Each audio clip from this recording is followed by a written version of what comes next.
थोड़ी मैं आपको पंचामृत की और बात करूंगा, क्योंकि बच्चे आपको बोल देते हैं मम्मी पागल हो गई है, दूध दही फैला रही है, इससे तो बढ़िया हमें पिला दे तो ठीक है।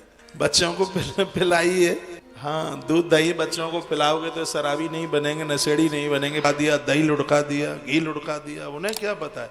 वंश वृद्धि बढ़ती है, वंश वृद्धि बढ़ती है, तमाम बातों का वर्णन किया गया है, हर चीज का वर्णन किया गया है।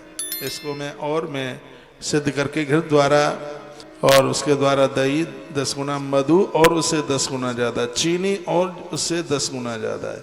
एक कटोरी में आप रोली घोलकर और एक फूल डाल करके भगवान को नला देते हैं। इसको गंधोदक स्नान कहते हैं। ये सबके ऊपर है, पंचामृत के बाद में ये नलाया जाता है। एक तिथि लिख लो, द्वादशी तथा पूर्णिमा के दिन गौ माता के दूध से मुझे जो स्नान कराता है, भगवान कहते हैं मैं उसके कई जन्मों के पाप जला करके राख कर देता हूँ। द्वादश्याम पंचदश्याम वा गब्बेन पैसामम स्थापनम देव शार्दूलम महापातक नाशनम, बड़े से बड़ा पाप उसका जला देता हूँ, खत्म कर देता हूँ।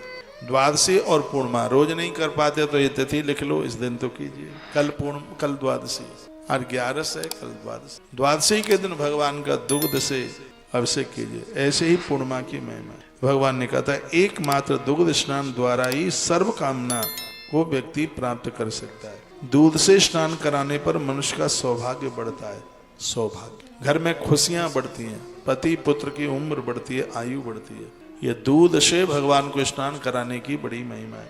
दधी स्नान करने से घर में भोजन की कभी कमी नहीं आती, यानी बच्चे बेरोजगार नहीं रहेंगे। भोजन का मतलब है कि पैसा कम के आवे जैसे चूल्हा जलता रहे। इसमें लिखा है अन्न की कमी नहीं रहेगी। ये दही से भगवान को स्नान कराने की इतनी बड़ी महिमा है। जो घृत से भगवान को स्नान कराता है, भगवान कहते हैं संपदा तो धरती पर मिलती है, अंत में वो मेरे ही लोक में जाता है। घृतेन स्नाप ये धो माम नरो मम पुरब्रजेत, स्पष्ट लिखा है। भगवान कहते हैं वो है मेरे लोक में। इतना बड़ा महात्म्य भैया बता दिया। जो व्यक्ति मेरे मस्तक पर शहद चीनी डालता है, उसे स्नान कराता है, तो उसे स्वर्ग मिलता है। धरती पर जन्म लेने के बाद वह राजा बनता है। गज और अश्व, घोड़े और हाथी की कमी नहीं रहती। हमने तो खूब भगवान को भैया दूध दही शहद चीनी से निलाया है, तो गौशाला में दुनिया भर के घोड़े हैं, अब हाथी और आने वाला है। हाथी, तो ये चीजों की कमी नहीं रहेगी। तो ये आप कर सकते हैं। स्वर्गे लोके वजयति चंद्र रुद्र मारुतान, क्षीर स्नानम परम श्रेष्ठम। क्षीर स्नान को, दुग्ध स्नान को एक श्रेष्ठ स्नान बताया गया है। तो ये आप अलग अलग नहीं निला सकते हैं, तो पांचों चीजें मिला के उसे कहते हैं पंचामृत। हमारी को जीजियां आ गई हैं, इनको रास्ता दे दो निकलने को। आ जाओ, आओ आओ, आगे आ जाओ, थोड़ा थोड़ा आगे आ जाओ, जगह छोटी पड़ जाती है। इधर का मोहल्ला खाली है, ऐसे घूम के आ जाओ, ऐसे आ जाओ, बीच में कहीं मिल जाए जगह वहां बैठ जाओ। ये तो आधा पंडाल तो आपके थैलों ने ही गिर लिया है। इतना सामान लेके चलते, पूरा बोरा भर के। अगले सावन तक आए हो, इतने बड़े बड़े बैग लेके आए। जाओगे नहीं, अगला सावन करके जाओगे क्या 2026 का? इतना सामान, अरे राम, इतना सामान तो बहुओं का भी नहीं, जितना ये डुगरियां लाद करके लाई हैं। इतने कपड़े पहनते हैं आप, और बोरा भरे हैं छकाछक। बैठो जीजी बैठो। बोलिए बांके बिहारी लाल की जय, श्री हनुमान जी महाराज की जय, जय जय श्री राधे।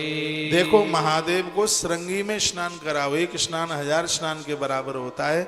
और भगवान नारायण को दूध शंख में भर के स्नान कर। महादेव को शंख से स्नान नहीं होता और नारायण को श्रृंगी से स्नान नहीं होता। गणेश जी को पान के पत्ते को ऐसे मोड़ के, कहाँ गया, ये है, ये पान का पत्ता ऐसे मोड़ के, और ये पान तो गणेश के ही लिए पैदा हुआ है। ये ऐसे इसमें दूध की धार डालो और ऐसे, चाहे कुछ ऐसा चांदी का बनवा लो, ऐसे इस तरीके का। पनारा जानते हैं आप? यूपी के लोग जानते होंगे, पनारा जानते हैं? पानी निकलने के लिए वो छत पर लगा देते हैं, उसको ऐसे मोड़ के, उसको पनारा बोलते हैं। तो चांदी का या पीतल का ऐसा कुछ बनवा लो और उसमें ऐसे पान का पत्ता। देखो थाईलैंड वाले बाबा हाल ही लिख लेते हैं, बात को छोड़ते, तो लिख लिया पनारा। तो उसमें ऐसे रख दो, ऐसे यूं बना के उसमें यूं ऐसे इसको रख दो।